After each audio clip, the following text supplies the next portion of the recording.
Students, I am Naveen. Welcome to my YouTube channel basic maths on tips. और इस video में मैं करने वाला हूं कम्युनिटी टैब के क्वेश्चंस। अब यहां पर हम क्वेश्चन नंबर 89 से करेंगे क्वेश्चन नंबर 100 तक। और इससे पहले के सारे क्वेश्चन जो हैं वो वीडियो उसकी अपलोड हो चुकी है। तो चलिए शुरू करते हैं। क्वेश्चन नंबर 89 में देखिए क्या है कि there are deers and peacocks in zoo, by counting heads they are 80 and by their numbers of legs they are 200। The numbers of peacocks are. तो यहाँ पर एक जू में डियर्स हैं और पिकॉक्स हैं। तो अगर हम उनके हेड्स को काउंट करते हैं तो 80 होते हैं, और अगर हम उनके लेग्स को काउंट करते हैं तो वो 200 होते हैं। तो हमें ये बताना है कि नंबर ऑफ पिकॉक कितने हैं। तो देखिए किस तरह से हम इसको सॉल्व करेंगे। इसको सॉल्व करने के लिए हम क्या करते हैं कि जो डियर हैं उन्हें हम एक्स मान लेते हैं और जो पिकॉक है उन्हें हम वाई मान लेते हैं। और क्वेश्चंस को हम शॉर्ट में ही करेंगे क्योंकि वैसे भी ये ऑब्जेक्टिव है। ठीक है, तो सबसे पहले मैं यहाँ लिख लेता हूँ कि लेट नंबर ऑफ डियर जो हैं वो हमारे पास एक्स मान लिया हमने, और पिकॉक को हमने वाई मान लिया। अब हम क्या कह सकते हैं, जैसे कि हमें मालूम है कि जो हेड होता है वो 1 होता है। तो डियर और पिकॉक दोनों के हेड मिलाकर जो है वो किसके इक्वल है, 80 के इक्वल है। उसी तरह से लैक्स जो है 4 होते हैं। ठीक है, डियर में 4 होते हैं लैक्स, जबकि पिकॉक में 2 होंगे। तो हम डियर के लिए हम लिखेंगे 4x और पिकॉक के लिए हम लिखेंगे 2y, और ये मिलाकर हैं 200 के इक्वल। तो इस तरह से हमारे यहाँ दो इक्वेशन जो है बन जाती है।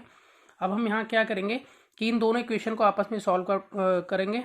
तो जैसे कि मैं देख रहा हूँ यहाँ पर जो मेरी इक्वेशन फर्स्ट है, इसमें मैं अगर 4 से मल्टीप्लाई करा दूं तो मेरा ये दोनों टर्म जो है वो सेम हो जाएंगी, जिसको फिर मैं इसको आपस में अगर सब्ट्रैक्ट कराऊंगा तो ये कट हो जाएगा, जिससे मैं y की वैल्यू को निकाल पाऊंगा। और y ही मुझे निकालना है क्योंकि y peacock, number of peacock को मैंने y माना है। तो इसलिए यहाँ पर मैं मल्टीप्लाई कर देता हूँ, इसको मल्टीप्लाई बाय 4। तो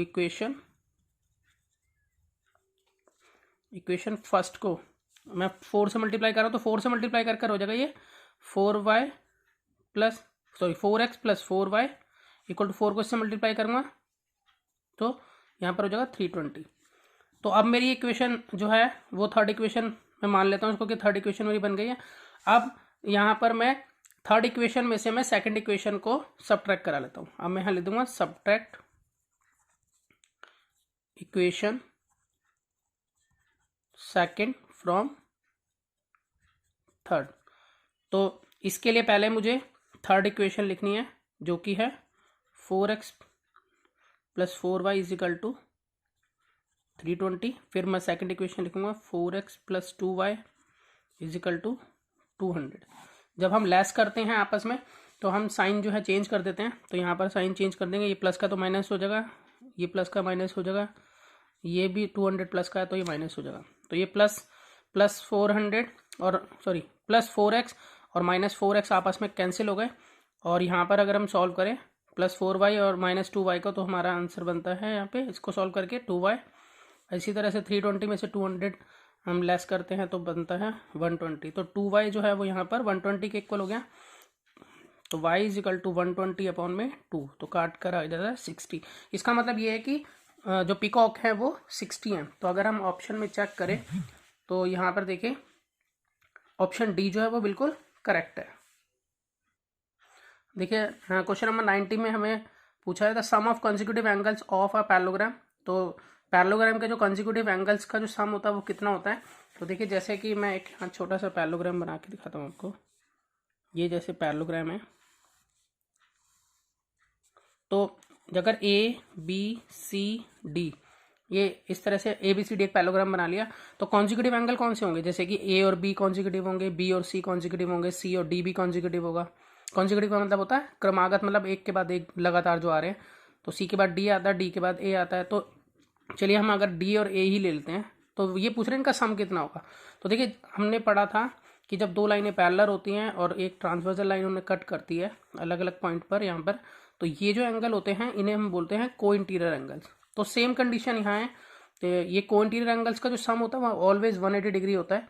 तो यहाँ पर ये भी इस तरह से देखा जाए तो ए बी और सी डी जो है वो पैरेलल लाइंस हम कह सकते हैं क्योंकि पैरेललोग्राम है तो ये पैरेलल लाइंस है, और AD यहाँ ट्रांसवर्सल लाइन हो गई, तो यहाँ पर ये दोनों एंगल बनेंगे वो कोइंटीरियर बनेंगे, और इन दोनों का जो सम होगा वो होगा 180 डिग्री। उसी तरह से A और B का भी सम 180 होगा, B और C का भी होगा, C और D का भी होगा, D और A का भी होगा। तो हम ये कह सकते हैं कि जो कॉन्जिक्यूटिव एंगल्स का सम होता है पैरेललोग्राम में वो होता है 180 डिग्री के इक्वल। तो ऑप्शन बी जो है वो बिल्कुल करेक्ट है इसमें। अब चलिए नेक्स्ट क्वेश्चन की तरफ चलते हैं। क्वेश्चन नंबर 91 में देखिए क्या कहा है। The length of rectangle is 8 centimetre and each of its diagonal measure 10 centimetre, its breadth will be. तो पहले हम इसे बना लेते हैं। देखिए एक रेक्टेंगल बना लेते हैं हम यहाँ पर इस तरह से। रेक्टेंगल में हर एक एंगल जो है वो 90 डिग्री का होता है। जैसे यहाँ ABCD मैंने एक रेक्टेंगल बना लिया। अब इन्होंने यहाँ पर कहा है कि जो लेंथ है वो 8 है। जैसे कि ये सपोज कीजिए ये 8 सेंटीमीटर है, ब्रेथ हमारी ये है, हमें पता नहीं है B। और उसके बाद इन्होंने कहा है कि डायगोनल का जो मेजर है वो 10 सेंटीमीटर है। तो डायगोनल जैसे मैंने ये बना ली AC ये जो है वो 10 सेंटीमीटर है। तो अब उन्होंने कहा है कि यहाँ पर ब्रेथ बतानी है हमें कितनी है। तो ब्रेथ यहाँ पर कैसे निकालेंगे, देखिए अगर मैं इस पार्ट को अलग कर दूँ इस तरह से, तो जैसे कि हम जानते हैं कि हर एक एंगल 90 डिग्री का होता है। जैसे ये 90 डिग्री है तो ये 90 डिग्री हो गया, एंगल B 90 डिग्री हो गया। तो राइट एंगल ट्रायंगल के अंदर हम पाइथागोरस थ्योरम आराम से लगा सकते हैं। तो यहाँ पर ये हमारी हाइपोटेनस होगी, ये हमारा बेस होगा, और ये हमारा हाइट होगा, हाइट या एल्टीट्यूड। तो हमें यहाँ पर हाइट निकालनी है। तो हाइट निकालने के लिए हम क्या करते हैं, रूट में हाइपोटेनस के स्क्वायर में से हम घटा देंगे बेस का स्क्वायर। ठीक है, B मतलब बेस है यहाँ पर, H मतलब यहाँ हाइट है, और यहाँ पर हाइपोटेनस कितनी है हमारी 10 का स्क्वायर, बेस कितना है हमारा 8 का स्क्वायर करेंगे। तो यहाँ पर हमारे पास आ जाएगा 100 माइनस 64 यानी कि √36। और √36 को हम सॉल्व करते हैं तो आता है हमारा 6, क्योंकि 6 6 जा 36 होता है। तो 36 का जो स्क्वायर रूट है वो 6 होगा। तो 6 जो है वो इसका आंसर होगा 6 सेंटीमीटर। तो अगर हम चेक करें तो ऑप्शन ए इसमें बिल्कुल राइट है। चलिए नेक्स्ट क्वेश्चन की तरफ चलते हैं। देखिए क्वेश्चन नंबर 92 में हमें पूछा है, after allowing a discount of 12% on the mark price of an article it is sold for ₹880, find its market price. यहाँ हमें मार्क प्राइस पूछा है यानी कि MP पूछा है हमें, और यहाँ हमें डिस्काउंट % दिया हुआ है और सेलिंग प्राइस दिया हुआ है। तो जैसा कि हम जानते हैं, सबसे पहले मैं मेंशन कर लेता हूँ कि मुझे डिस्काउंट % कितना गिवन है, यहाँ ये 12% है, और यहाँ पर सेलिंग प्राइस मुझे मालूम है ₹880 है। अब मुझे निकालना है यहाँ पर MP। तो MP के लिए फॉर्मूला होता है सेलिंग प्राइस इंटू में 100 और 100 माइनस डिस्काउंट %। तो इसी फॉर्मूले को मैं अप्लाई करके इजीली इसको निकाल सकता हूँ। तो सेलिंग प्राइस मेरा है 880 इंटू में 100 अपॉन में 100 माइनस डिस्काउंट मतलब 12 आ जाएगा यहाँ पर। इसको सॉल्व करेंगे 880 इंटू में 100, और 100 में से जब 12 लेस करेंगे तो आ जाएगा 88। तो ये देखें 88 1 जा 88 और 88 10 जा 880। अब 10 इंटू में 100 करते हैं तो हमारे पास आ जाता है 1000 रुपीज़। तो इसमें 1000 रुपीज़ जो है वो बिल्कुल सही आंसर है। हम चेक करें तो ऑप्शन डी इसमें 1000 है जो कि करेक्ट है। चलिए नेक्स्ट क्वेश्चन की तरफ चलते हैं। क्वेश्चन नंबर 93 में क्या है, देखिए Arun bought a book for ₹600 and sold it to Babita at a profit of 10%। मतलब अरुण ने एक बुक खरीदी 600 रुपये की और उसे बबीता को बेच दिया 10% प्रॉफिट पर। Babita in turn sold to Chintu at a loss of 10%। अब बबीता ने क्या किया, उस बुक को चिंटू को बेच दिया, लेकिन उसने लॉस में बेचा 10% पर। तो the price at which Chintu bought the book was, मतलब वो प्राइस बताना है जिस पे चिंटू ने उस बुक को खरीदा होगा। तो वो प्राइस हमें बताना है। जैसा कि हम यहाँ पर यूज़ करेंगे फॉर्मूला, सेलिंग प्राइस का फॉर्मूला यूज़ करके हम इसे निकाल सकते हैं।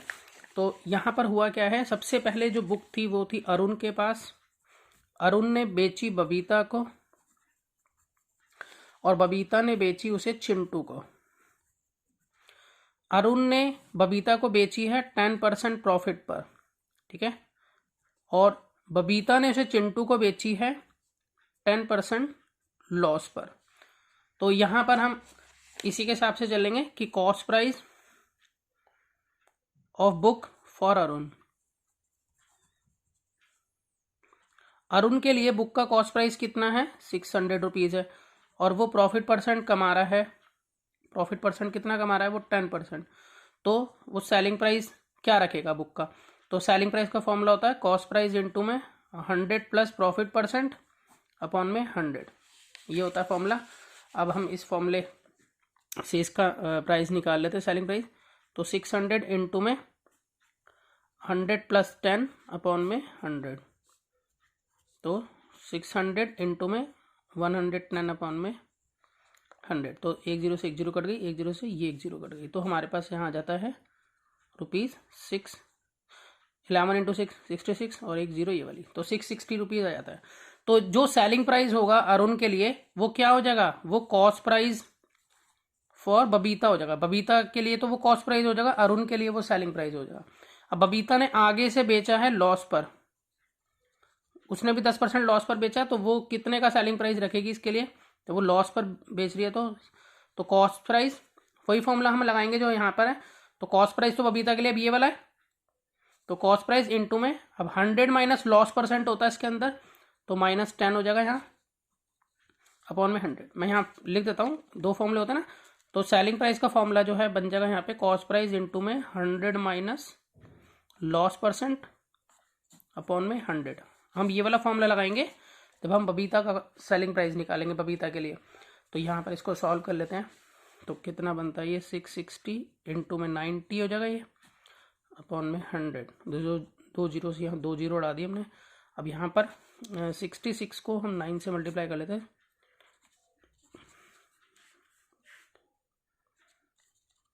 तो ये 594 आ जाता है हमारे पास रुपीज़ में, 594। अब ये जो सेलिंग प्राइस है बबीता के लिए, तो जो सेलिंग प्राइस फॉर बबीता होगा वो कॉस्ट प्राइस होगा चिंटू के लिए, ठीक है।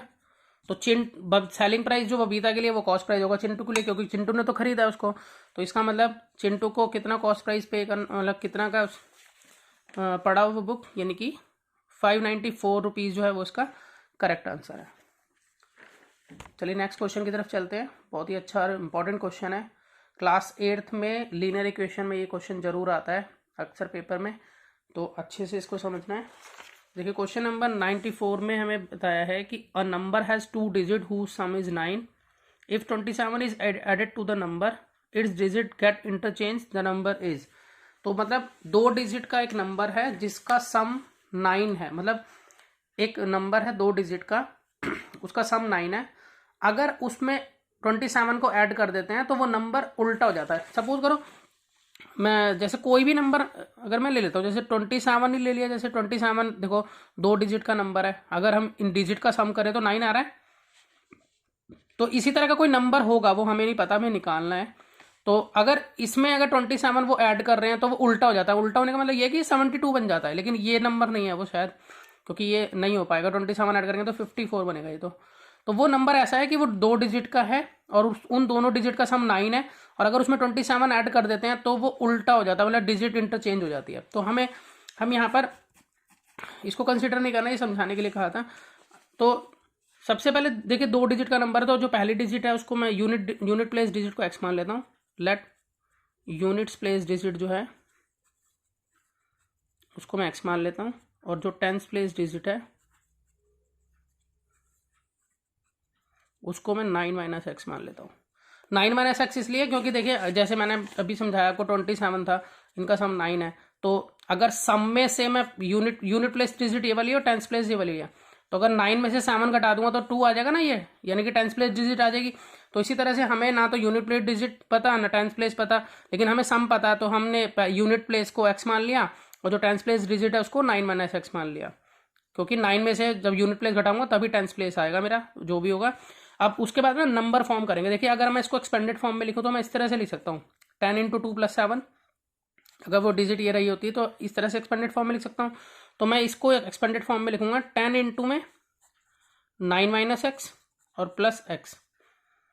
इस तरह से मैंने ये जो डिजिट थी इसको एक्सपेंडेड फॉर्म में यहाँ पर लिख दिया है। इसको सॉल्व कर लेते हैं, ये हो गया 90 10 इंटू 9, और यहाँ पर 10 इंटू एक्स हो जाएगा माइनस 10x प्लस एक्स, तो 90 माइनस 9x, क्योंकि यहाँ सॉल्व कर लिया मैंने इन दोनों को 10x प्लस एक्स को।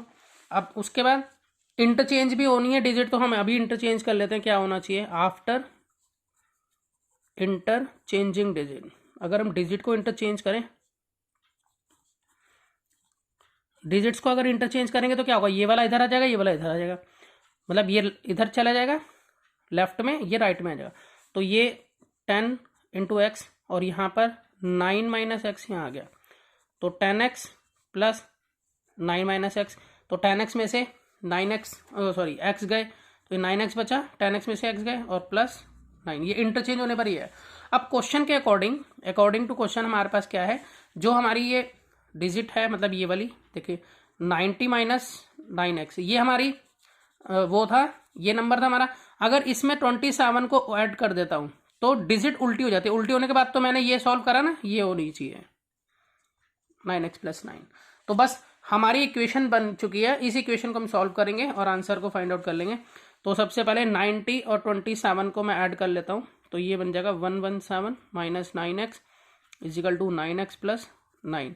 अब 9x, ये वाला 9x इधर आ गया, माइनस का हो गया, 9 अपनी जगह पर है, 117 उधर चला गया, ये प्लस का था तो उधर माइनस का हो गया।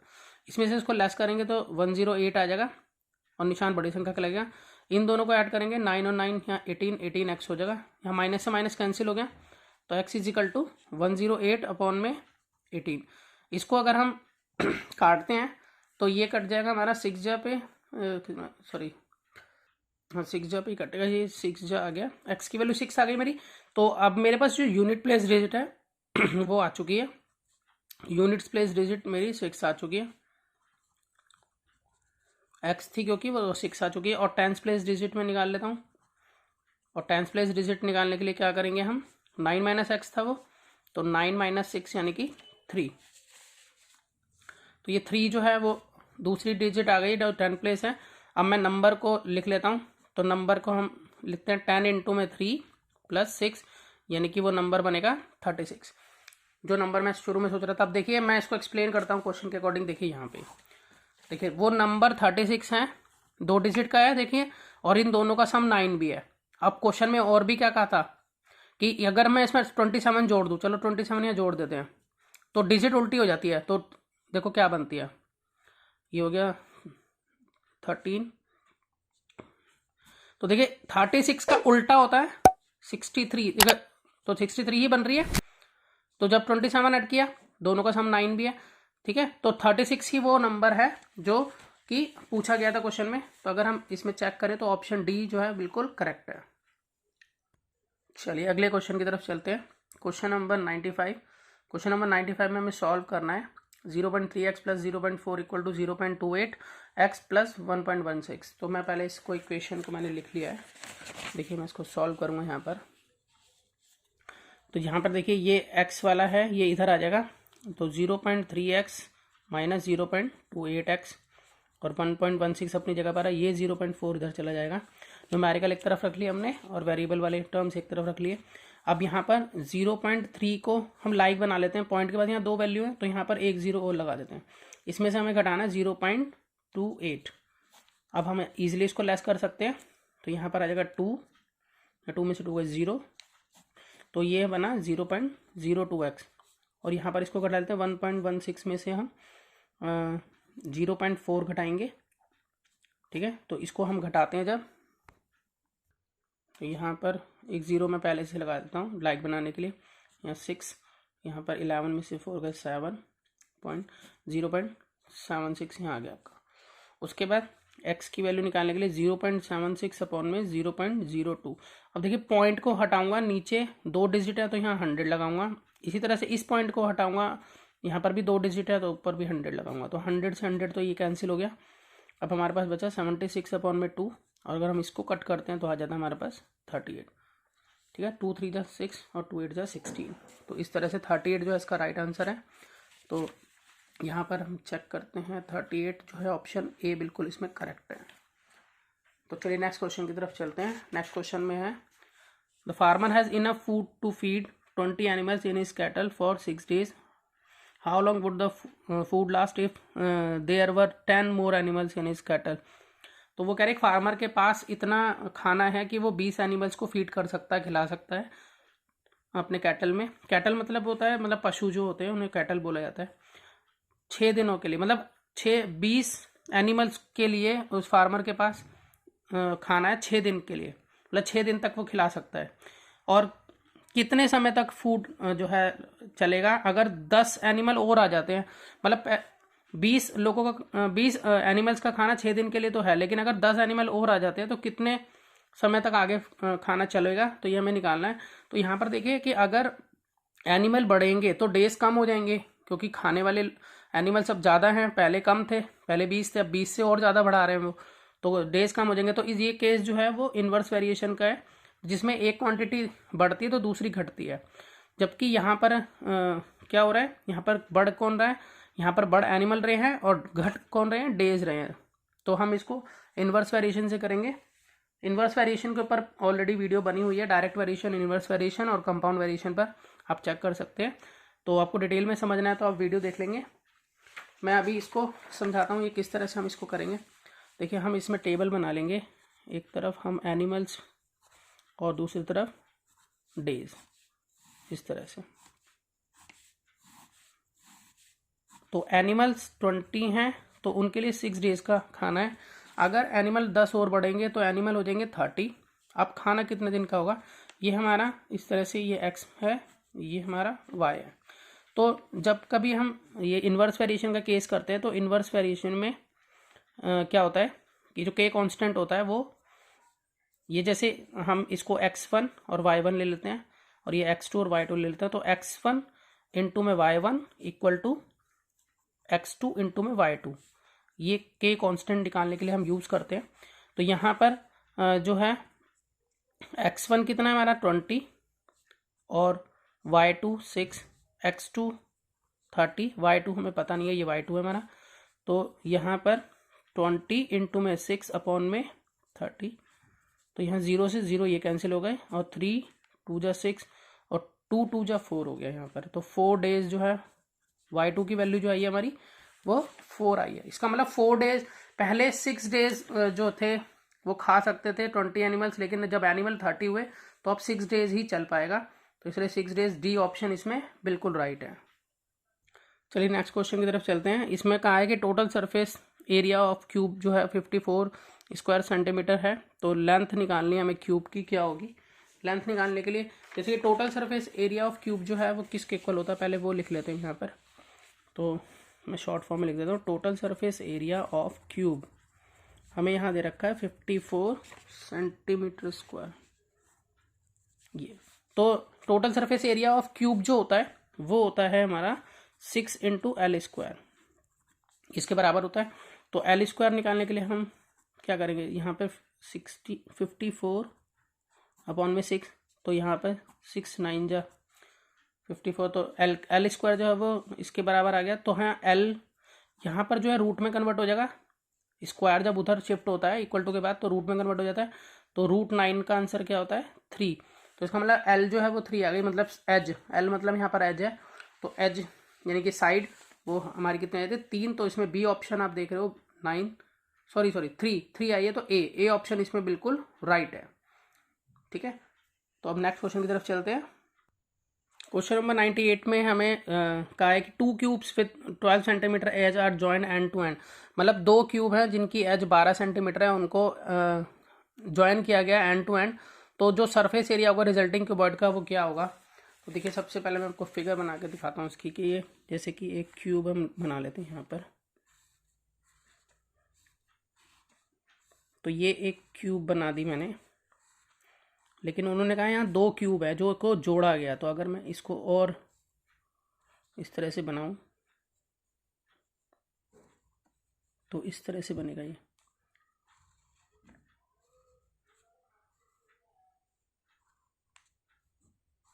ये देखिए इस तरह से 2 क्यूब जो है। अब एक ये 12 है, हर तरफ से 12 है ये इसकी, जैसे कि हम जानते हैं कि क्यूब में सारी एज जो है वो सेम होती हैं, तो 12 है, तो इस तरह से ये भी 12 होगा। तो अब जो ये 2 क्यूब को हमने एंड टू एंड जोड़ा है तो इससे एक क्यूबॉइड बन गया है। तो उस क्यूबॉइड की अगर लेंथ देखें, ठीक है, यहाँ पर लेंथ जो है क्यूबॉइड की वो हमारी 12 इंटू 2 हो जाएगी, यानी कि 24, और ब्रेथ जो है वो 12 ही रहेगी। सेंटीमीटर में है ये, सेंटीमीटर में ये 12 सेंटीमीटर रहेगा। ठीक है, और जो इसकी हाइट है वो भी 12 ही सेंटीमीटर रहेगा। तो इस तरह से रिजल्टिंग क्यूबॉइड की लेंथ, ब्रेथ और हाइट पता लग गई। अब हमें यहाँ पर टोटल सरफेस एरिया निकालना है इसका। तो टोटल सरफेस एरिया जो है क्यूबॉइड का वो होता है 2 ब्रैकेट में L into B plus B into H plus H into L. तो यहाँ पर मैं पुट कर देता हूँ लेंथ इंटू ब्रेथ। लेंथ कितनी है 24, 24 इंटू में 12 प्लस फिर यहाँ ब्रेथ 12, हाइट भी 12, 12 इंटू 12 हो जाएगा। फिर एच मतलब 12 और लेंथ 24। तो इसको हम सॉल्व कर लेते हैं। तो 24 इंटू में 12 अगर मैं करता हूँ तो क्या आता है, तो ये आएगा हमारा 288। फिर 12 इंटू 12 144 होता है, फिर ये 288। और अब हम यहाँ पर इन तीनों को अगर मैं ऐड करा लेता हूँ तो मेरा बनता है 720। तो 720 इंटू में 2 करते हैं तो ये बनता है 1440। अब यहाँ सेंटीमीटर स्क्वायर हो जाएगा इसका आंसर। ठीक है, तो अगर हम यहाँ चेक करें तो हमारा ऑप्शन ए जो है वो 1440 सेंटीमीटर स्क्वायर बिल्कुल राइट है। देखिए नेक्स्ट क्वेश्चन बहुत इजी है। इसमें कहा है कि length of diagonal of rhombus are 35 centimetre and 24 centimetre. The area of rhombus will be. तो यहाँ पर हमें डायगोनल्स की लेंथ दी हुई है, 2 लेंथ दी हुई है डायगोनल्स की, और हमें मालूम है कि जो एरिया ऑफ रोम्बस होता है उसके 2 फॉर्मूले होते हैं, क्योंकि रोम्बस जो है वो एक तरह का पैरेललोग्राम भी है। तो उसके 2 फॉर्मूले होते हैं, एक तो होता है बेस इंटू हाइट और एक होता है 1/2 इंटू डायगोनल 1 इंटू डायगोनल 2। तो बेस इंटू हाइट तो हम यूज़ कर नहीं सकते क्योंकि हमें यहाँ पर हाइट और बेस नहीं गिवन है, यहाँ पर हमें डायगोनल गिवन है। तो डायगोनल के लिए हम फॉर्मूला लगा लेंगे जो मैंने अभी आपको बताया। देखिए निकालते हैं इसको। जो एरिया ऑफ रोम्बस होता है वो होता है 1/2 D1 इंटू D2, मतलब डायगोनल 1 इंटू डायगोनल 2। तो 1/2, एक हमें 35 दे रखी है और दूसरी हमें 24 दे रखी है। तो ये 2 से ये 24 कट जाता है 12 जहाँ पे। अब हमारे पास बचता है 35 इंटू में 12, और जब हम इसको 35 इंटू में 12 करते हैं तो हमारा आंसर आता है 420 सेंटीमीटर में या मीटर में, सेंटीमीटर में तो सेंटीमीटर स्क्वायर हो जाएगा ये इसका आंसर। तो 420 जो है इसमें अगर हम देखें ऑप्शन बी राइट है बिल्कुल। अब चलते हैं नेक्स्ट क्वेश्चन की तरफ जो कि 100 वाला क्वेश्चन है, और इसमें सब ये लास्ट क्वेश्चन है। देखिए इसमें है a farmer divides his herd of cows among his 4 sons. तो एक फार्मर जो है अब उसके पास झुंड है गायों का, वो अपने 4 बेटों में बांटता है।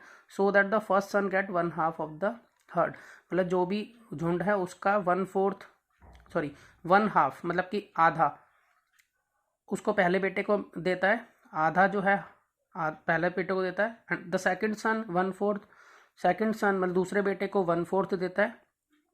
द थर्ड सन 1/5, और तीसरे बेटे को 1/5 देता है वो हर्ड का। एंड द फोर्थ सन 7 का, और चौथे बेटे को 7 जो है वो गायें दे देता है। तो total number of cow in heard, मतलब पूरा झुंड जो था गायों का उसमें कितनी काउ थी, हमें ये फाइंड आउट करना है। तो देखिए कैसे करते हैं इसको। सबसे पहले लेट टोटल काउज, जो टोटल काउज है हम उसको एक्स मान लेंगे, ठीक है। और फिर यहाँ लिखेंगे काउज गिव टू फर्स्ट सन। पहले बेटे को कितनी काउ दी है उन्होंने, जितनी भी थी उसका आधा दिया है, तो यानी कि x/2 दिए। फिर उसके बाद सेकंड सन को कितनी दी है, जितनी भी थी उसका 1/4 दिए हैं सेकंड सन को 1/4, यानी कि x/4।